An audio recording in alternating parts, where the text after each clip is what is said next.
Today we got to talk about the Big Ten, that it looks like they're going to try to play football. And all it's coming up after the bumper. Don't be cornering me. Hold up. Time. You got to help me with that corner shit. What's up, kinfolk? It's RJ Young. I am not on a step mill. Consider hitting the like and subscribe button because I upload a video every single day. It's always college football related, sports related.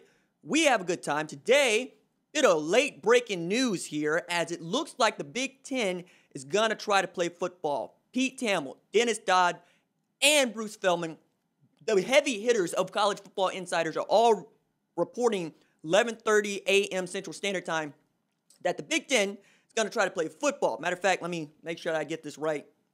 Computer's way over there. Source, this is Bruce Feldman. Big Ten coaches are meeting on a call right now. Am told it's a real possibility that the Big Ten may try to reverse course and play later this fall. This on top of Dennis Dodd's report. CBS Sports can confirm the Big Ten is considering a schedule that would start the season Thanksgiving week. Could be pushed back to the original January start date. Story was broken by a fella at the Milwaukee Journal Sentinel. Pete Thamel saying the Big Ten coaches and ADs are discussing multiple start dates this season. Thanksgiving time, New Year's Day, mid-January, post-Super Bowl. Nothing has been decided or approved by the presidents or TV partners. This is early in the process. So a lot of moving parts to this, but we're getting to this point to where the uproar has been so loud, particularly inside the Big Ten Conference, for the cancellation of fall football with new data coming up, right? The uproar has only grown. The chorus of people that have said, I want to see football played, has only continued to grow as we're getting good news about the government across the world, really, incentivizing vaccine, right? Incentivizing, saying, look, if you can guarantee 100 million doses of a working vaccine in this country, we will pay you an arm and a leg for it because that's how badly we are hurting.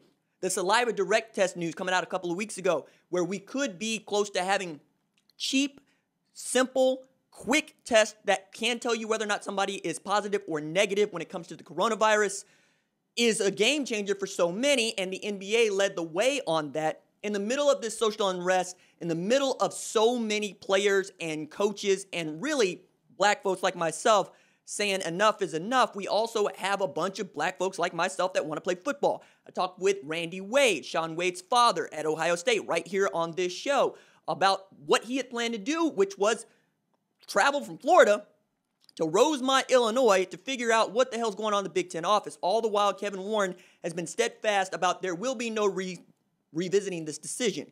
They are done. They are not playing football this fall. It's going to be interesting to see whether or not the university presidents fold on this because it is really up to them.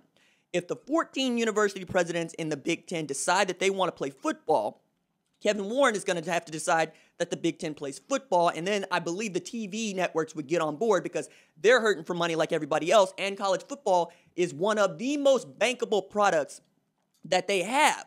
This is really interesting as it relates to Fox Sports, who's going to be very bullish on this as they stand to lose a lot of money if they cannot broadcast Big Ten games, let alone Pac-12 games. Then there is the other conferences that we're making out like bandits or so, we think, just by getting this national exposure.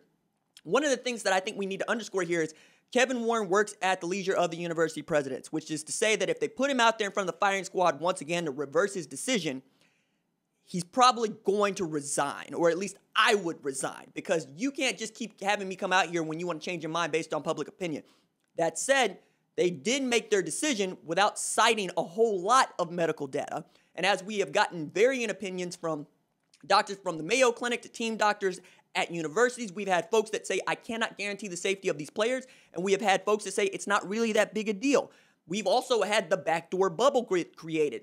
University of Notre Dame has implemented private security to make sure that people stay in the quarantine when they are testing positive. We've had the University of North Carolina go to completely remote-only instruction for the majority of its students, leaving only kids with hardships, international students, and student athletes choose to opt into playing that are on campus. And you're going to see that, I think, around the country. We're seeing coaches wear face masks in position drills when we're going through preseason camp.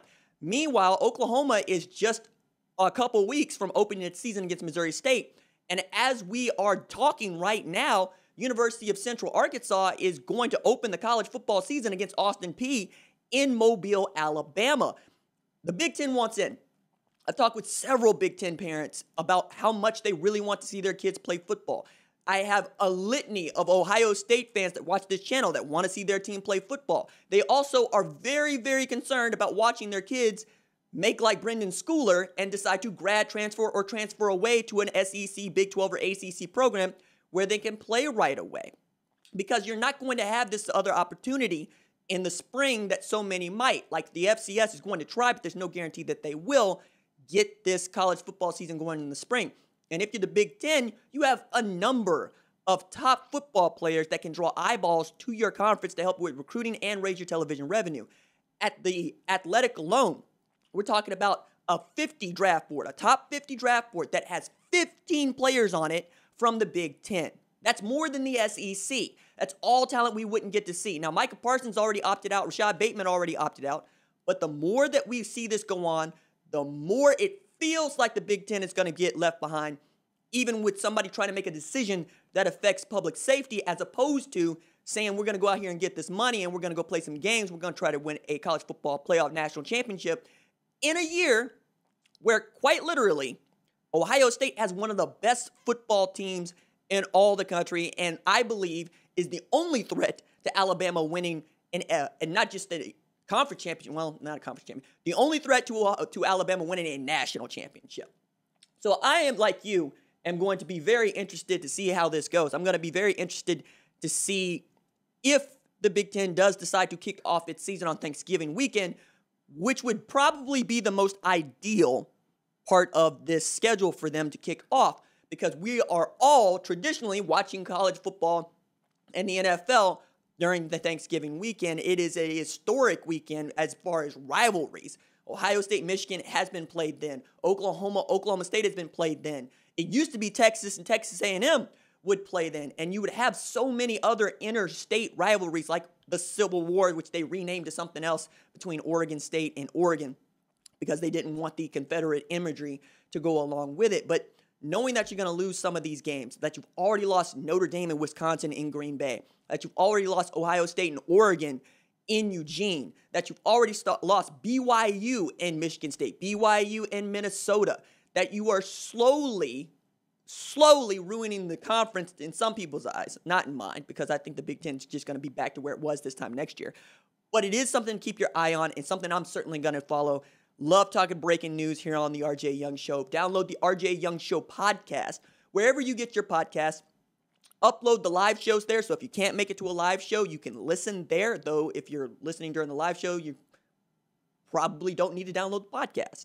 There's also a exclusive that I'm going to start doing on Saturdays, which I think is kind of cool, right? We're going to touch on a number of different subjects on the RJ Young Show podcast.